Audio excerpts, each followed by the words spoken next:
Welcome back, YouTubers, to another video with me, Daniel Parkin, on behalf of the British Fist, and it is Monday night. You guys know what time it is. It's time for my Raw review. Straight away, make sure you subscribe up above, like this video, put your thoughts on the show down below, what you thought of it. I really want to know what you guys thought of it. Oh, I thought this Raw was pretty decent. So, let's get straight into this.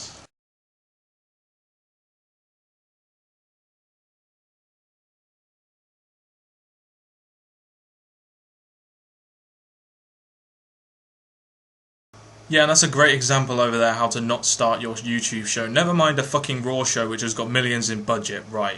So we get no sound for the first, 5 minutes of this show. We basically see R-Truth destroying some merchandise with John Cena on it, doing his whole paranoid character, which I'm currently loving at the moment. He did it well throughout this whole show. And then we see Colin Lawler being best friends again. Yay! Two people that have just been in a rivalry are being best friends again. I'll come on to some problems with this I had with this fucking thing later on. We then get R-Truth coming through the crowd. He's dissing people with Cena shirts. Really good in my opinion. This is doing so well to help his character. Even though the sound was behind and we couldn't really hear what he was saying properly. But he goes up to a fan, sees his little Jimmy, makes fun of the dad. It was great heel stuff, great crowd psychology, and I don't think we've ever started Raw like this, which is why it was so good, and it's why I enjoyed this so much. I'm becoming a fucking R-Truth mark at this rate. I'm gonna be like Dustin. Dustin's an R-Truth mark. I'm gonna be more of an R-Truth mark. Fuck John Morrison. I'm turning into an R-Truth mark now, the way things are going. But then R-Truth comes to the ring, and John Cena interrupts him. And R-Truth goes on about his conspiracy theory, blah blah blah blah blah, and he plays so well to the crowd here, with all the crowd interaction and crowd psychology. It reminds me of an old Scott Steiner from WCW when he used to go out to the ring. He'd just go to the outside of the ring and just fuck with people outside of the ring in the crowd. It was just awesome to see. And Cena says, "Well, if you really want it, I'll give you a match and I'll beat some sense into you." And then the Raw GM comes along. And this is where I have a problem with Michael Cole. He does his old gimmick where he comes and says, and I quote, "This is the is he a heel or is he a face? Can we decide what he wants to be?" Last week he seemed to make a babyface turn. On SmackDown he's heel. Now he's being heel again. Which way are WWE going to do with this? They're kind of confusing me with this at the moment. And and then the GM makes the main event John Cena versus R-Truth. This opening segment was very weirdly structured, but it was because of that. It's because of that sort of weirdly structured way it was done, which is why I loved it so much. The way it went from backstage to the ring, the way R-Truth was interacting with the crowd. We got the main event set up for tonight. It's really developing R-Truth's character really well, and it's great that now that he's going after the main guy in John Cena, and he's finally going to get this push to the main event, it would seem. So overall, a great way to start Raw. It really got me in the mood for Raw, and it's turning me into an R-Truth fan. What's this? A semi-built announced match on Raw for a mid-card title? Am I reading my notes correctly here? I must be, because that's what I've fucking written. Next match we had was Dolph Ziggler versus Kofi Kingston, and after last week when Kofi beat McIntyre, we saw Ziggler backstage giving hints that this would be a match, maybe a non-title match, but it's still a mid-card match. I'll go through my good points and I'll go through my bad points. Ziggler got his blonde hair back. Thank fuck he doesn't look like a generic 2004 fucking Randy Orton anymore. Maybe WWE can actually do something with his character. The problem with this is we've already seen this match on SmackDown, and we've already seen this rivalry for a mid-card belt. So it just goes to show the draft hasn't really done its job in making new rivalries, really, doesn't it? But there we go. This match, though, went on for a good amount of time. These two are obviously good in the ring together in terms of a mid-card match. They put on a very good match, in my opinion. Ziggler wins it clean with a zigzag, meaning that he's probably now going to be the #1 contender for the US title. Hopefully they'll make some kind of feud out of this. If there's one thing we need at the moment in WWE, it's a fucking story. It's a fucking mid-card, good storyline feud for the mid-card title to give this mid-card title at least a tiny bit of credibility at the moment. One thing I will have about this, it's coming from a booking standpoint, and it's the same problem SmackDown had. You know, we want to see this on a pay-per-view. You know, I like Ziggler winning clean, but maybe it could have won by a DQ or something, just to continue this a little bit. Because now we've seen Ziggler win. You know, I've already seen the results of this match. I know what's gonna happen. I want to see this on a pay-per-view. I want to see this match on a pay-per-view. These two obviously can put on a good match, and despite the fact they've been in a rivalry before, it's still better than having a random ass booked announced match just before the pay-per-view mid-card title match. Anyway, that's all I'm going to say. So overall, a good match. It went on for a good amount of time. A little bit of build to it, which is good to see on Raw. We don't usually see that too often for the mid-card belts. And hopefully we could be seeing a feud between these two develop going into the coming weeks, going into Capital Punishment maybe. His name is Alberto Del Rio. But you already know that because we've heard it about 50 times already, to be honest.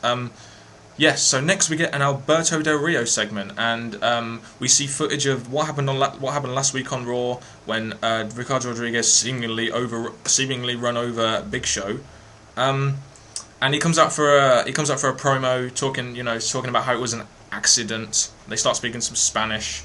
You know, this segment, you know, was okay. It's a way of getting Del Rio on Raw because he has to get on Raw somehow, and if they need to get him in a promo on Raw, then so be it. He needs to be on Raw somehow. What I want to know is, why the fuck is Del Rio in a fucking rivalry with Big Show? Why isn't he not being pushed to the main event? That's just what I want to know. With the push he's been getting lately, I don't see why WWE bringing him from SmackDown, bringing him from the main heel on SmackDown to be what seemingly looked like the main heel on Raw. Why are they not pushing him to the main event? I'm just saying. That's just a question.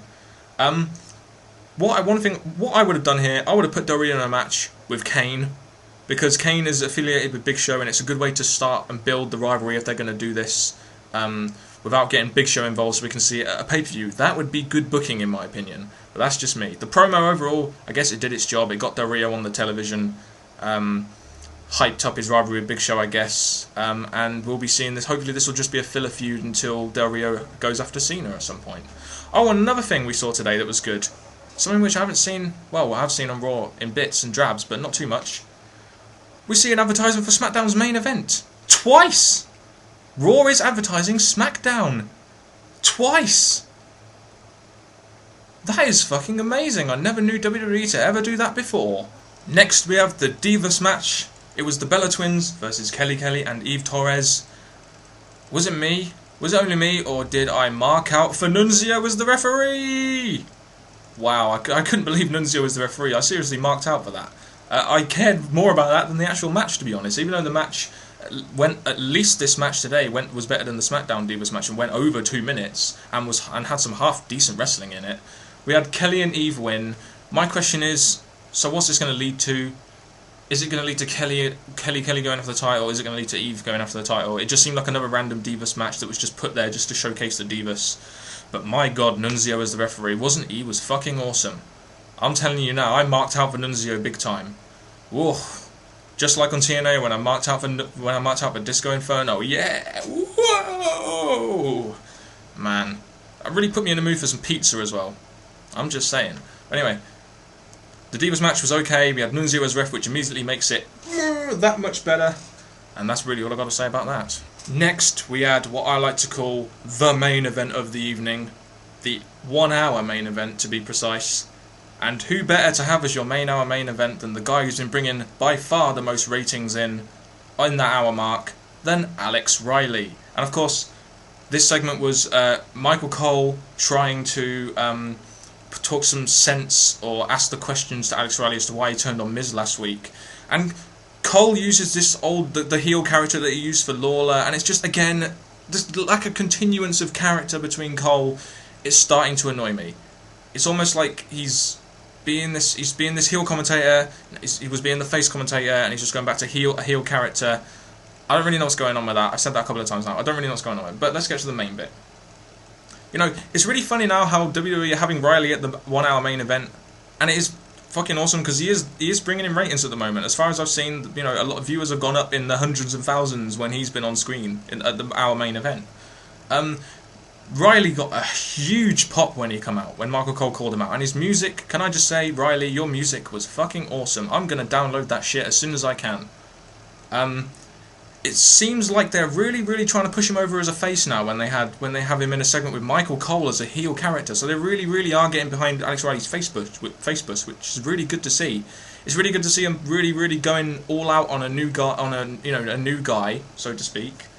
Michael Cole calls Alex Riley a bastard. So in a PG era, Michael Cole swears on TV. I wonder if he'll get fined for that. Riley then pushes Michael Cole down, which the fucking crowd loved. And then, of course, as we predicted, The Miz comes out and attacks Riley from behind. But then Alex Riley attacked him back, brother.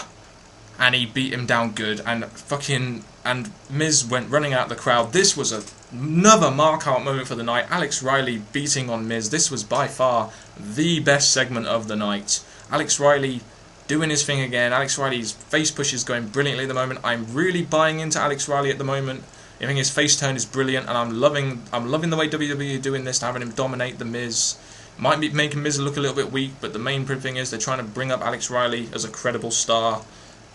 So this segment was awesome. It gets the big thumbs up from me, and it was great to see Alex Riley beat on Miz once again. I really look forward to see what this is going to do for the rivalry between the two now. Are they going to have a match of Capital Punishment? And I'd really like to see Alex Riley get put over, but we'll have to see what WWE got planned for that. Overall, great segment. No complaints about this segment whatsoever.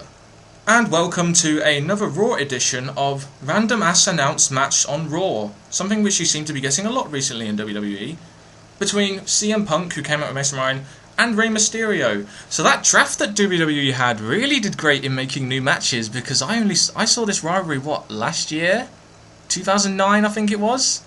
Nice one, WWE! The draft is really working out for you at the moment. But on a serious note, these two put on a good match. I was really surprised. I thought it was a random match. What else do you expect? It's Raw. Apart from the main event and maybe two storylines, the filler is going to be badly booked anyway. But it was so refreshing to see CM Punk finally get a fucking win. When was the last time we saw CM Punk get a win? Was it like 10 years ago when he debuted in the WWE? Because that's what it fucking seems like, because he's been on a fucking losing streak, which he does not deserve. And he's finally beaten Rey Mysterio in a good match, and we all know CM Punk is a great wrestler, and Rey finally put someone over, other than Cody Rhodes, of course. What I really want to know is, what is going to be next for CM Punk? I thought he might be going after Cena, but now, judging from the main event, it doesn't look like it's going to happen. So what are they going to have in store for CM Punk now? It'd really be interesting. I don't really want to see him in a rivalry with Rey, but I don't really see what else they can do with him. So it'd be interesting to see what they have for both Rey Mysterio and CM Punk after this match. Overall, a very good match. And it's great to see CM Punk get the win. We then had the all-expected Kharma segment, which we all know she was pregnant. She didn't have an intro, but the one question we were all asking was, how were WWE going to do this? Were they going to make her go down the honest route, or were they going to try and give her personality, like they tried to give Daniel Bryan last year? Fortunately for us, WWE did the right thing. She announced that she'd gone through the ranks in wrestling. That Jim Ross said that she was fat, going into Tough Enough, and that she didn't have a future in wrestling or something. And she's talking about how she worked her way up to the WWE. That she had a dream which was being in WWE, and her other dream is being a mother. And so she announces that she is pregnant to the fans and thanks the fans for their support coming into WWE. Well done, WWE. This was the correct thing to do if you didn't want to ruin the Kharma character. What happened next, though? You had the twins. I usually love twins, trust me. Oh, but these twins are starting to get on my fucking nerves now. They're even ending each other's damn sentences. The Bella twins come out and make fun of Kharma. And they basically come into the ring and say, oh, the doctors say you can't compete, what are you going to do to us now? But Kharma turns right back to them and says, I hope you're here when I get back. And my god, I hope Kharma, when she gets back, she fucking obliterates these Bella twins, because I'm hating Brie Bella as Divas champion right now, and I hate the Bella twins. They are not credible Divas in the fucking Divas division at all. And what's worse is we had to see them twice tonight. I hope when coming back she seriously destroys these fucking Bella twins, because they're getting on my nerves at the moment. After another President Obama capital punishment advertisement spoof thing that they do on Raw and SmackDown all the fucking time now for some reason, we had a match.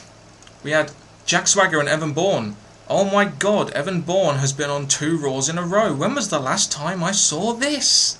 I couldn't believe my eyes. Evan Bourne comes out, they had a decent match.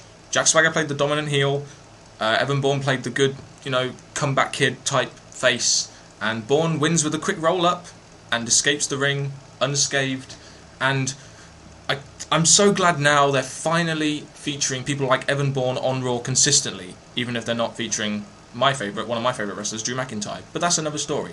And it just goes to show how the end of this Lawler-Cole feud means that they can finally showcase wrestlers on Raw, which they weren't doing before, which is fantastic. And Evan Bourne getting the quick win. Let's hope this leads the rivalry going somewhere. It'll be good for both Jack Swagger and Evan Bourne to have some sort of rivalry, as they're not really doing too much on Raw. From a booking standpoint, it was a bit random at first, but they had another match now, which is kind of solidifying the fact they're going to have a rivalry, which is kind of good to see. Again, I could nitpick things like this all day, but overall, I say this was pretty effective in sort of doing its job, which is, I'm guessing, to continue this rivalry, and it will maybe be featured on a pay-per-view at some point. Even though we've already seen this match twice now. Woo, woo, woo, woo, woo. We get 5 seconds of Zack Ryder time with his little mini IC belt. Man, that was some good shit. Cena's doing his job with putting guys over, unlike Randy fucking Orton. Putting Zack Ryder over, of course, in his little 5-second cameo he had on Raw. This was before the main event, which was John Cena versus R-Truth. I was really looking forward to this match, as I just look forward to R-Truth now on Raw every time. The truth shall set you free. And boy did it, because he comes out to no music. This R-Truth, I'll say it once again, this R-Truth character is really interesting me now. We see the footage that we missed earlier that we didn't get any sound for, so at least we kind of knew what he was saying and what he was doing, which was kind of nice to see, for the technical difficulties that they had. Let's get to the match. R-Truth got owned by the dad, totally, because the dad, he said, "Are you going to say something?" He goes, "What's up?" And R-Truth just went so mental there. It was so funny. I love the use of R-Truth's crowd psychology. It was awesome. During this match, R-Truth goes out the ring many times and interacts with the crowd. It was great heel work once again by R-Truth. He did this a lot during the night. It's what I'm really loving about him at the moment. R-Truth wins the match by countout. It was great to see R-Truth win against John Cena. Maybe this can really go somewhere. It was really good to see John Cena lose a match in the main event of Raw, and also R-Truth winning the match, even though it was in quite a not clean way, but at least he's won the match, and now they can develop this rivalry somewhere. Maybe I'd love to see R-Truth in the main event after what he did on this week on Raw. I'm loving where this R-Truth character is going at the moment. I really think he could be up there in the main event with John Cena now. The best bit came at the end though. R-Truth goes to the fan. I know a lot of people might not like this, but I loved it when R-Truth threw the drink in the guy's face. Not because I think it was a good thing to do. I just think that it was great heel work by him. It really makes him hated, especially by Cena fans. And that was a great way to everyone. You had Cena consoling the dad again as well, which was good face stuff. Again, it was a really well booked match in my opinion, and I really hope this goes somewhere. And as a main event, it was it wasn't the best match, but in terms of telling a story and getting the crowd involved, it was a fantastic match and a good end to Raw. It's now time for the Who Gives a Fuck... Wait a minute. Oh, what? We're done with Raw? Jesus Christ. I went for a whole Raw without doing a Who Gives a Fuck segment. That must have meant this Raw was pretty fucking good. I went through this whole Raw, of course, without a Who Gives a Fuck segment. Aw, I bet you really wanted to see that, didn't you?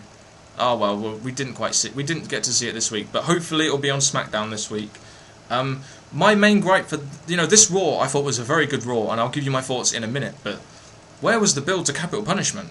I didn't really see too much, logical build to Capital Punishment, or definite build, or matches made, and it's kind of worrying me. I really want to see a number one contender to John Cena's title, or a mid-card match made. Hopefully we'll see some of this next week, but I really would like WWE to build their pay-per-view a little bit prior to, at least a couple, 3 weeks prior to the pay-per-view, so they can at least get some, good build into this pay-per-view, even if they consider it a throwaway pay-per-view, at least get some build in there somewhere. So that's my one gripe about Raw this week.